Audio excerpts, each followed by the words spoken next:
后来乡亲啊，继续来看这件，这毋是款360度海尾驾车，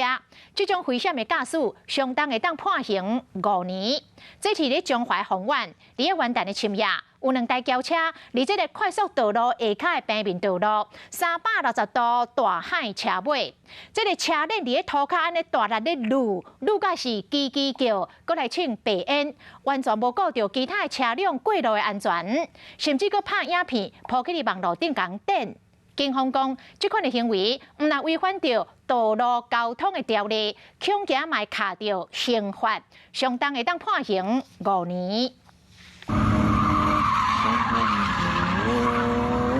这个红色进口车元旦半暝啊，伫咧快速道路骹表演势360度，然后因为摸涂骹地面，声音砰砰叫，4个位啊，搁唱白烟。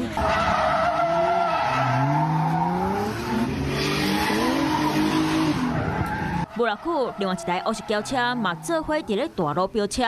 无伫咧插灯伫咧停车红顶的轿车，因的人搁甲这段影片翕落来抛起咧网络，互大家拢伫咧讨论。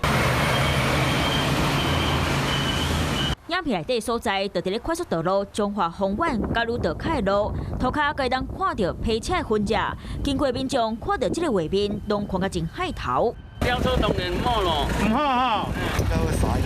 他如果失误去撞到人家怎么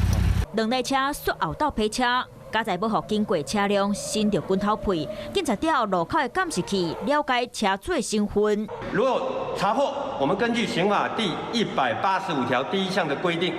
会处5年以下的有期徒刑，另依道路交通管理处罚条例处驾驶人新台币3万元以下9万元以下的罚款，吊销驾照。 警察强调，这个行为已经是危险驾驶，民众看甲会惊。即马嘛当伫咧调查影片的内容，会追查车主是啥人，卖甲开发。